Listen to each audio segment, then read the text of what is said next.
Mateus capítulo 14, verso 22. Nós vamos meditar um pouquinho.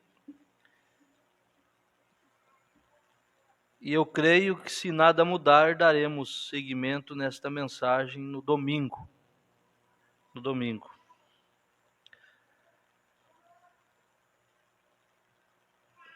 E logo ordenou Jesus que os seus discípulos entrassem no barco e fossem adiante para outra banda, enquanto despedia a multidão.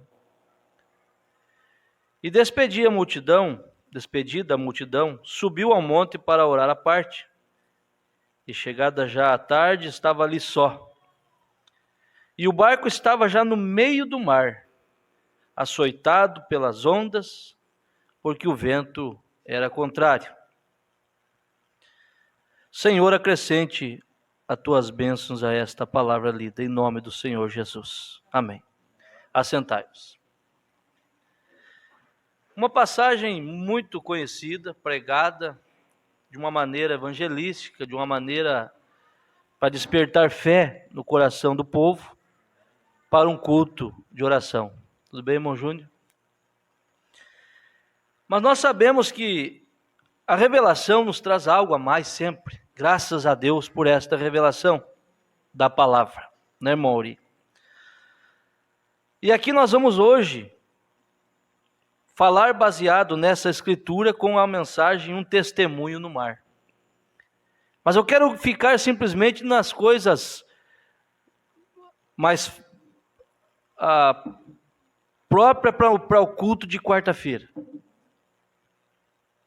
Mas domingo nós vamos entrar em algo que Deus, se não mudar, se Deus não me der outra direção que você precisa ouvir e nós vamos falar sobre isso de uma maneira mais profunda. Nós vimos aqui que aqui estava acontecendo algo que não era comum acontecer. Mas teve um motivo para isso. E na visão desta mensagem, com a visão desta mensagem, vamos ver domingo como que Deus trabalha. Porque aqui nós olhamos e vemos que Jesus, após multiplicar os pães e os peixes,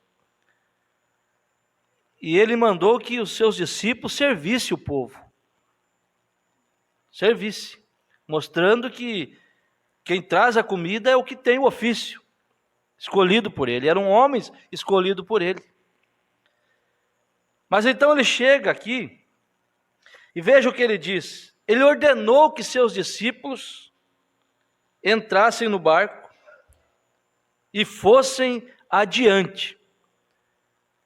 Quer dizer, ele não, nós somos acostumados a seguir Jesus. Ele vem e diz para nós, segue-me, e nós seguimos. Ele vem e diz, eu vou na frente, nós vamos atrás, e sentimos segurança nisso, irmão Emerson. Mas aqui foi diferente.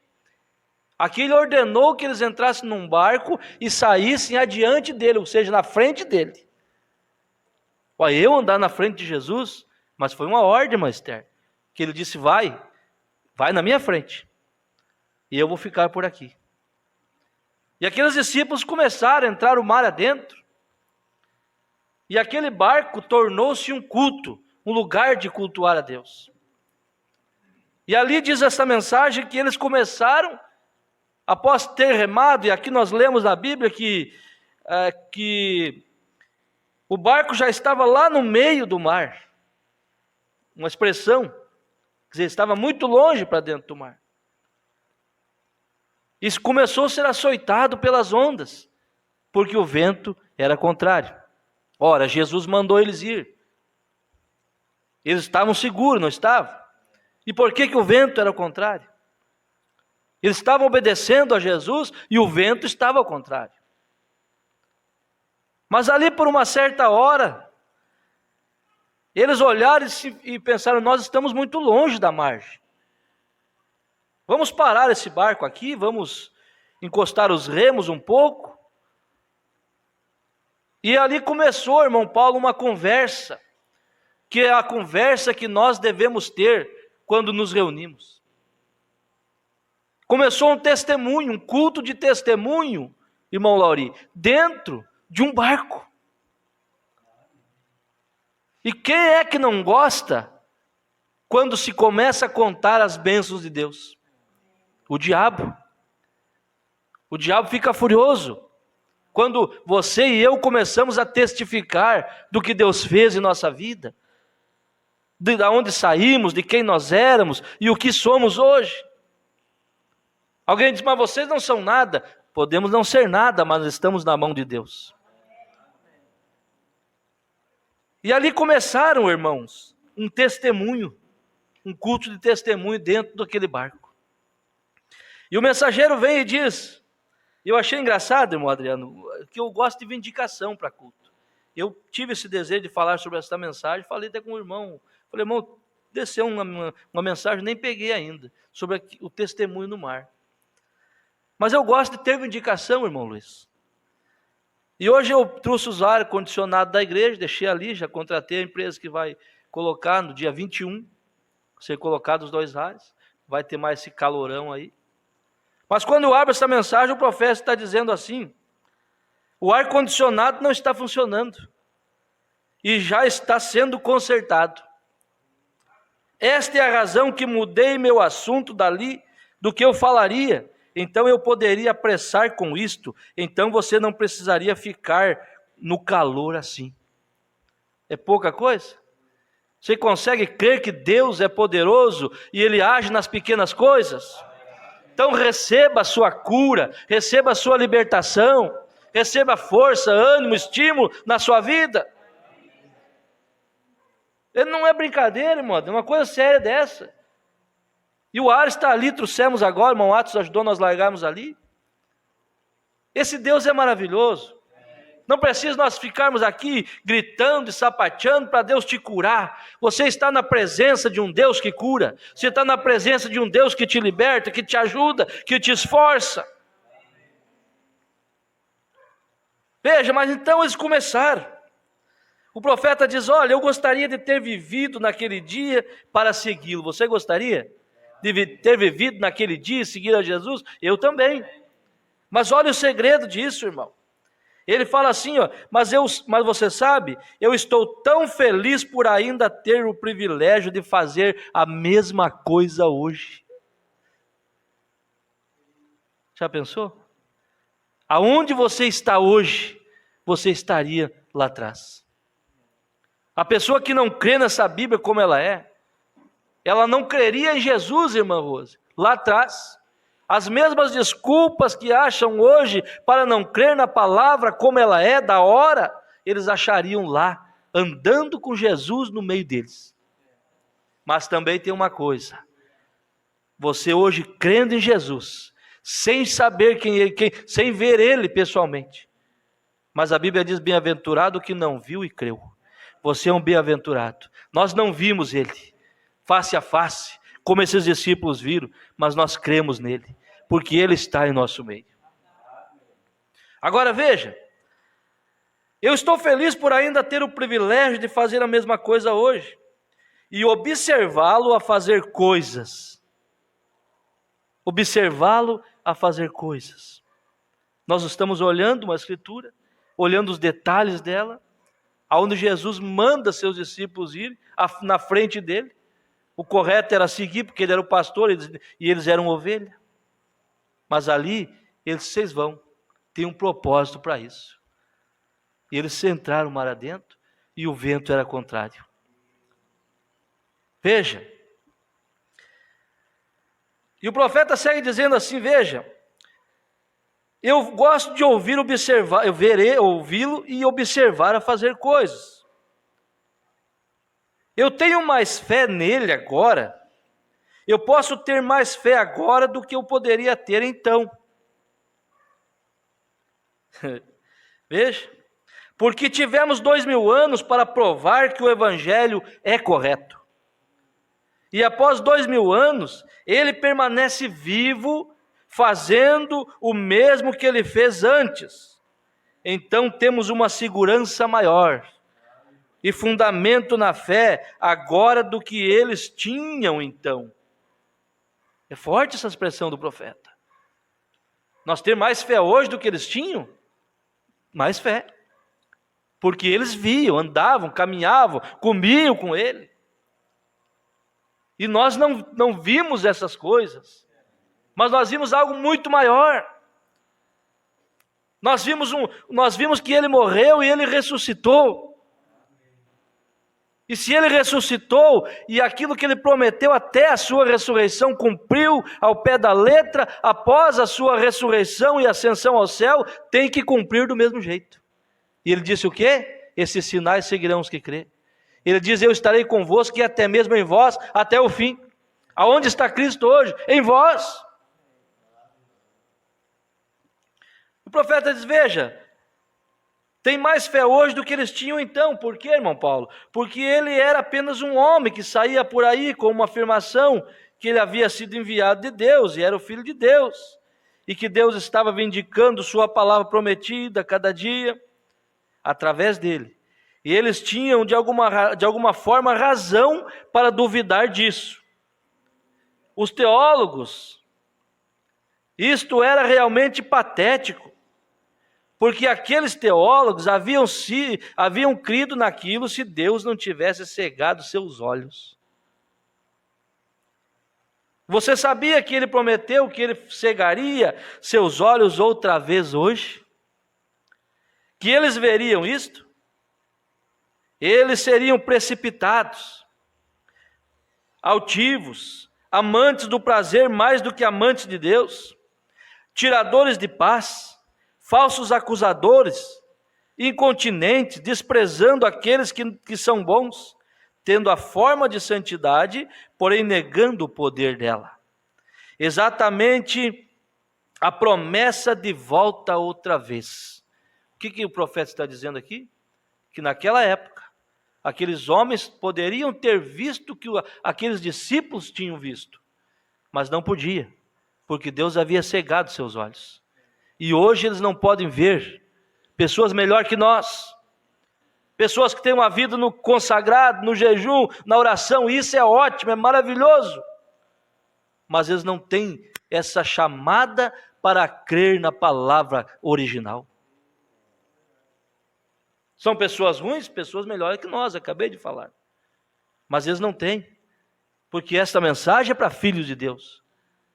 Essa mensagem viria converter o coração dos filhos. E a Bíblia nos fala de filho e de servo. E nós somos filho. E o filho leva o nome do pai no seu batismo. O filho obedece o pai. Oh, irmãos. Veja, hoje eu falava com um cabeleireiro, barbeiro, cortando meu cabelo. Ele tentando me aplicar umas ideias. Eu até comentei com a Manaíra, eu falei, gente, não dá nem gosto de conversar. Porque é muito pouco. Não que a gente seja alguma coisa, mas é muita falta de revelação na conversa. Ora, pegando coisas do passado, eu fiz para ele, irmão. Primeiro ele perguntou se eu cria que a igreja subiria antes da tribulação, da grande tribulação. Ele disse, pastor, o senhor crê que a igreja sobe antes da grande tribulação? Eu falei, a igreja não. A noiva sobe. Ele disse, então o senhor crê como os arminianos? Eu falei, rapaz, eu nunca estudei muito isso aí não, mas se os arminianos tiverem com a Bíblia, eu estou com eles. E quase que eu disse, enquanto a Assembleia tiver com a Bíblia, eu estou com ela. Enquanto a Deus e Amor, Adventista, que seja quem for, tiver com a Bíblia, nós estamos juntos. Eu estou dizendo amém. Mas quando sair da Bíblia, eu digo, eu paro pela Bíblia. Eu paro pela palavra. Não é verdade? Não é assim que nós devemos de pensar? Enquanto a ciência estiver caminhando com a Bíblia, nós estamos com a ciência. Mas quando a ciência começa a injetar sua ideia, a ciência fica para trás. A Bíblia em primeiro lugar. Porque a Bíblia é a palavra. E a palavra é luz, é lâmpada para nós. Vamos seguir aqui, meus irmãos, para nós orarmos aqui um pouquinho. Mas veja, aqui diz assim que eles podiam ver, mas eles estavam cegados. E a mesma cena aparece hoje. Pessoas cegas, que não podem ver a palavra. Cegada com o quê, pastor? Cegada com a doutrina da sua igreja? Com o pensamento da sua igreja? chego a dizer, eu não posso crer porque o meu pastor não crê assim. Eu não posso crer porque a minha mãe nasceu nessa, morreu nessa, e meu avô nasceu nessa e morreu nessa, e eu nasci nessa e não saio de jeito nenhum. Ué, mas eles estavam com a Bíblia? Se estavam com a Bíblia, tudo bem. Se não estavam, você tem que prestar conta da sua alma, da sua vida para com Deus. Que a Bíblia diz: aquele que não deixar pai, mãe, filhos e tudo por amor a Cristo, não é digno dele. E Cristo é a palavra. Veja, e o profeta diz assim, porém, veja, eles negam o poder dela, exatamente a promessa de volta outra vez, e nada pode fazer a não ser sentir pena das pessoas, e seus olhos estão cegos neste dia, com as escrituras que Deus prometeu que aconteceria, bem neste dia, nesta hora. Estamos olhando bem nisto e observando isto, e então as pessoas olham, balançam suas cabeças e saem e dizem: eu não vejo isto. Não é assim que as pessoas dizem? Você sabe que você sabe que Jesus mandou batizar em nome do Pai, Filho e Espírito Santo? Sim, eu sei. Você sabe que o nome do Pai, do Filho e do Espírito Santo chama-se Senhor Jesus Cristo? Porque não existe outro batismo na Bíblia a não ser este. A igreja, após a descida do Espírito Santo, começou no Pentecostes, e a igreja começou ali batizando em nome do Senhor Jesus Cristo. Eu não vejo assim. O que você vê então? Eu vejo que Jesus mandou batizar no nome, mas eu estou falando que é no nome. Só que Pai não é nome, Filho não é nome, muito menos Espírito. Jesus mandou batizar no nome, e o nome chama-se Senhor Jesus Cristo. Eu não vejo assim, eles dizem, mas eu vejo assim. Por quê? Porque Deus colocou colírio nos meus olhos. Deus colocou colírio nos seus olhos. Aquele colírio que João viu, o anjo lá no Apocalipse falando, aconselhando que de mim compre ouro provado no fogo e colírio para que vejas. Esse colírio que o Espírito Santo colocou nos nossos olhos, nós podemos olhar para a Bíblia e dizer: assim diz o Senhor. É assim diz o Senhor. A Bíblia é assim diz o Senhor. Ainda bem que eu falei que eu começava hoje e terminaria domingo. Parece que não tem nada a ver com o quadro. Mas é gostoso, irmão Júnior, de ver essas coisas. Mas veja,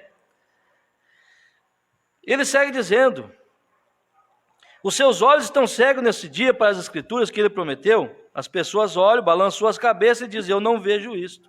É uma coisa patética, mas mesmo assim, as escrituras têm que ser cumpridas. Isso deve ser desta maneira. Deve ser: houve cegueira nos dias de Moisés, houve cegueira nos dias de Jesus, houve cegueira nos dias de João, a cegueira hoje também. Mas houve luz naqueles dias de Moisés, houve luz nos dias de João, houve luz quando Jesus estava aqui, ele era a luz do mundo. E hoje a luz também, e nós estamos na luz, como ele na luz está. Veja, e o profeta diz: veja, tem que ser desta maneira. Então estes discípulos foram escolhidos por Deus. Você observou? Jesus lhes disse, antes da fundação do mundo, ele os escolheu e eles foram uma semente ordenada por Deus. É aí onde aparecem os problemas. As pessoas parecem ter Jesus em um canto, em uma dúvida. Não havia dúvida para eles. Eles não podiam compreender isto. Porém, eles estavam determinados em conhecer nada mais, nada menos que Jesus. Conhecer nada mais, nada menos que, exceto Ele. Somente tu tens as palavras da vida. E eles tinham determinado permanecer com isto, porque eles foram ordenados para aquele ofício. Tira essa revelação de nós, irmão. Não tem como.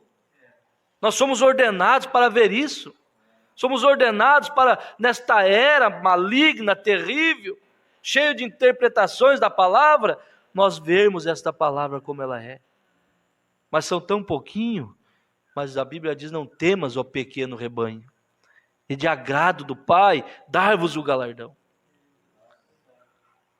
Veja, e o profeta diz que eles tiveram uma grande reunião naquele dia. Eles tinham visto muito milagre, irmão Paulo. Eles tinham andado com Jesus o dia todo, vindo Jesus multiplicar os pães, os peixes. Eles viram ali aonde até mesmo a mulher aquela a Herodias pediu a cabeça, a filha da Herodias pediu a cabeça de João Batista, por João Batista ter pregado a palavra, a verdade. Mas eles iam caminhando, vendo os acontecimentos, tanto fosse bom ou fosse ruim, eles seguiam caminhando igual. Como nós estamos caminhando, nós vemos problema daqui, problema dali, mas nós estamos caminhando. Nós olhamos para o lado e dissemos, olha, isso aí já era para ter acontecido, isso vai acontecer, e nós estamos caminhando. Ninguém rouba isso de nós somos predestinados para a vida. Veja, e o profeta diz que eles encostaram o barco, e eles puxaram a proa para a margem, e ele diz que deve ter sido Simão, que tinha os braços musculosos, puxou o barco, João sentou, André sentou, Pedro sentou, no barco e começaram a contar os testemunhos. E o profeta diz que talvez foi João que começou a falar primeiro, porque ele era o mais novo. E sempre quando uma pessoa é nova na fé, ou ele chega, ele é afoito, ele quer contar as bênçãos. Ele quer falar, olha, eu encontrei Jesus, eu estou feliz demais, Deus transformou minha vida, Deus me deu isso, eu encontrei a palavra. E ali começaram esse culto. E aí o profeta diz, veja, e enquanto eles estavam sentados ali com sua cabeça um pouquinho inclinada, ele deve ter começado uma reunião de testemunhos. E é a respeito disso que eu quero falar.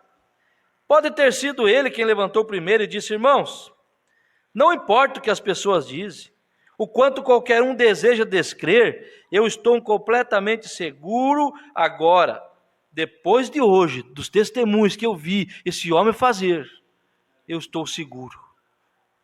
Será que nós não podemos olhar para isso aqui e dar um tapa na cara do inimigo e mostrar para ele que depois do que Deus fez na nossa vida, da onde Deus nos tirou, quem nós éramos, nós não podemos dizer, não, Satanás, nós cremos nele como entre a vida e a morte.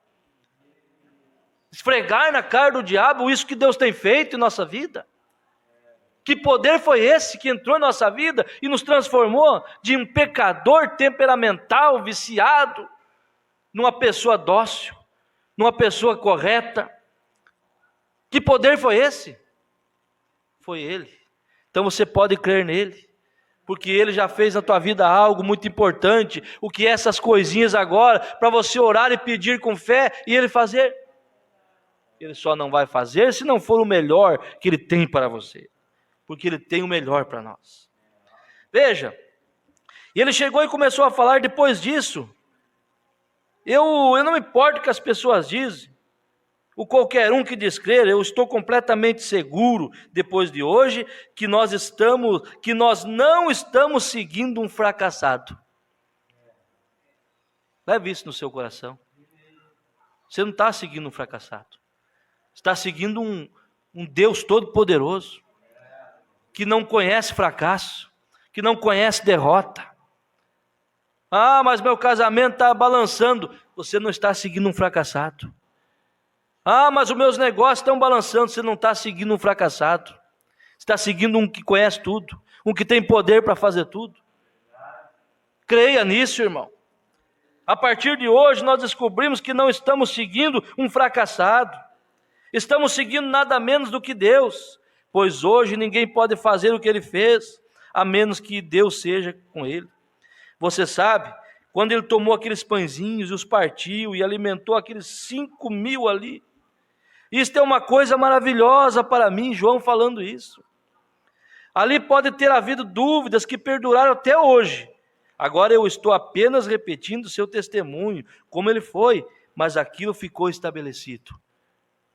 De tudo, vocês entenderam? De tudo que tinham jogado contra Jesus, aqueles discípulos, eles viram que tinha algo errado, que ele não era aquilo que eles falavam, mas ele era aquilo que a profecia falava, porque ele fez algo e eles começaram a crer nele pelos milagres. E agora o maior milagre Ele tem feito em nossa vida. Tem um hino que diz: eu sou um milagre, eu estou aqui. Creia nele. Coloque Deus em primeiro lugar, você vai ver o que Deus vai fazer. Aí o profeta diz, eu vou encerrar por aqui, irmão. O profeta diz aqui que uma das histórias mais emocionantes, quem puxou foi João. E ele lembrou que a sua mãe sentava na varanda com ele, desde pequenininho. Sentava na varanda, irmão, e dizia: João, meu filho, senta aqui, eu vou te contar algo. Ele contando isso nesse testemunho do mar. O profeta vê isso na mente, no coração dele. Diz que João puxou e começou a contar uma história emocionante. E disse: sabe, eu lembro quando mamãe estava na varanda. E começou a cuidar de mim, ela, como o Arthur ali está com a irmã Rose. A mãe de João começava a dizer: João, deixa eu te falar algo.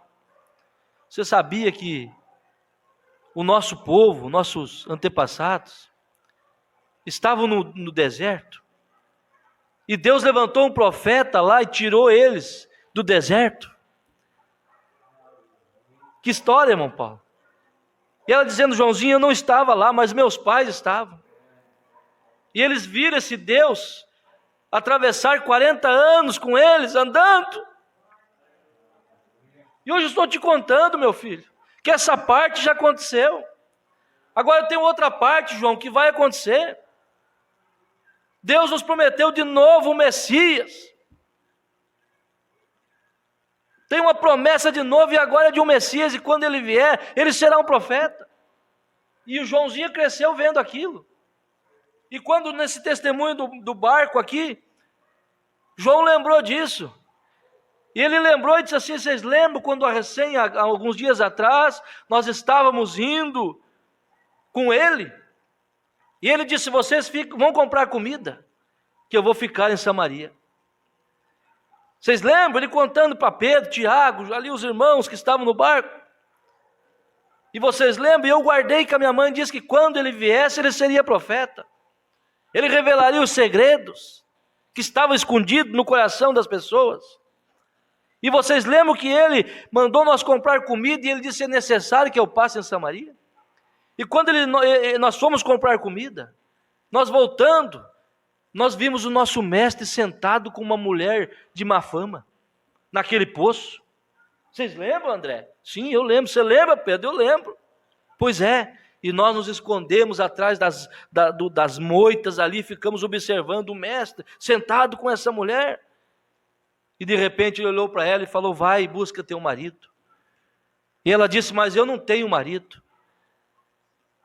E ele falando, João falando assim: pois é. E quando ela disse: eu não tenho marido, nós pensamos: estamos perdidos. Não é ele. Porque ele disse que ela tinha marido e ela disse que não tinha. Ela não era casada. Será que o nosso mestre está mentindo? Mas quando eles estavam, irmã Jéssica, conversando esse assunto, eles também ouviram sair da boca de Jesus as seguintes palavras: disseste bem, porque tivesse 5, e o que tens agora ainda não é teu marido. Revelou. Ela olhou para ele, e os discípulos escondidos atrás da moita, olhando aquela conversa, e ele conversando com a mulher do tanque, do poço, e de repente, ela olhou para ele e disse assim: Senhor, eu vejo que tu é profeta. É tu mesmo que nós havia de vir, porque quando viesse faria essas coisas. Tu revelou meu segredo, tu não sabia da minha vida, e tu revelou, e tu és o Messias. E aquilo foi acrescentando a fé no coração desses discípulos, dentro daquele barco, porque tudo que a palavra havia falado, havia se cumprido. Gente, vamos acordar para a vida, como diz o outro. Tudo que Deus tem prometido para nós tem se cumprido. Olha onde nós estávamos, olha o que Deus tem feito na nossa vida. Começando das coisas mais simples: cura, libertação, transformação da vida, e a maior de todas, nos revelar essa palavra. Nos revelar essa palavra. E através, se Ele fez essas coisas, isso que você está precisando hoje é pouco para Ele fazer. Você crê nisso? Eu quero parar por aqui. Nós vamos continuar, talvez domingo, mostrando que enquanto eles estavam no barco, sozinho, obedecendo uma ordem. Satanás pensou: eles estão sozinhos, o mestre está longe, é a minha hora de chegar.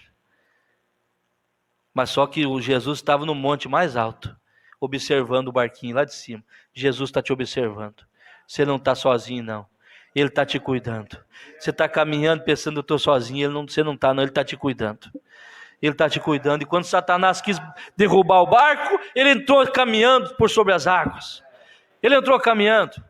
E nós hoje, isso é coisa simples, mas domingo vamos ver coisa doutrinária, que Deus me mostrou. Não doutrinas novas, não coisas na área espiritual. Que nós temos uma mensagem. Nós estamos vendo essa mensagem caminhar poderosa em todo esse tempo. E o que os homens estão querendo fazer com esta mensagem? Querendo tirar o mensageiro fora. É a nova hora agora, é a nova da hora. Mas esse mesmo Jesus, que quando os ventos começaram a balançar o barco, ele chegou caminhando por cima da água e disse: não temas, sou eu. Ele está conosco. Deixa vir a tempestade, Manaia. Deixa vir. Vai ter um povo aqui que vai dizer: nós seguimos crendo do mesmo jeito. Deixa vir. Porque Jesus está no barco. E Jesus tem compromisso com quem está no barco. Jesus estava dormindo, mas dentro do barco. Jesus pode estar, isso é outra passagem, claro. Falando de vento também contrário. Aqui ele veio caminhando por cima da água. Você imagina que poder caminhar por cima das águas para livrar seus filhos, para salvar seus filhos, que estavam andando sobre o seu mandado. Vai. Quando ele falou para João: vai, ele disse: eu estarei contigo. Quando ele falou para nós: ide por todo mundo, ele disse: eu estarei contigo. Mas nós temos que ir. E nós estamos caminhando com esta mensagem. Pelo poder da palavra que foi pregada nesta noite, eu te abençoo. Que o Deus do céu resolva isto para você. Que o Deus Todo-Poderoso te dê sabedoria, te dê solução, te dê saída nessa situação, te cure nesta hora, te transforme aquilo que parece estar morrendo. Ele vem caminhando e te diz: eu sou eu, não temas. Nesta noite, na maior simplicidade, irmã, dobre seus joelhos e diga: Senhor, eu não estou podendo mais. O barco está balançando, as ondas estão chacoalhando o barco. Ele vai dizer: eu estou contigo. Dobre seus joelhos e clame a Deus. Você, irmão, também a mesma coisa. A solução, parece não haver solução nesse, mas Deus te mostra que Ele pode. Aquilo que é impossível aos homens é possível a Deus. Dobre seus joelhos agora e clame a Ele. Não precisa emoção, mas que tenha coração, que tenha verdade nesses lábios, nesse coração, e você alcançará aquilo que você precisa. Deus, o Senhor é poderoso. Nós não estamos aqui pensando se Tu pode fazer. Nós sabemos que Tu pode todas as coisas, porque Deus nos falou isso. E o Senhor diz a Paulo, e Paulo nos diz: posso todas as coisas naquele que me fortalece. Nós não está em jogo aqui, Pai, não está em questão se o Senhor pode, mas é se o Senhor quer. Se o Senhor quer nesta hora, o Senhor entra em cena em favor dessa irmã, desse irmão, desta família, desse problema, que eles entraram ali, Senhor, sem saber. Eles entraram, caíram nessa armadilha sem ter direção. Eles estavam sozinhos ali, e do pior o Senhor livrou. Agora eles precisam de algo. Entra em cena, Pai, e faz algo em favor desse povo. Nós oramos por todos esses pedidos de novo que foram pedidos aqui. Nós oramos pelas famílias, oramos por esses jovens que estão ali presos, que eles possam ter tempo a refletir nas coisas de Deus. Nós oramos, Senhor, por essas pessoas que pediram oração por cura, por libertação, por solução de problemas. Está em Tuas mãos. E mesmo aquele que não pediu, mas o Senhor conhece o íntimo do coração, nós pedimos que esses problemas estejam solucionados. em nome do Senhor e Salvador Jesus Cristo. Nós cremos em Ti. Aleluia.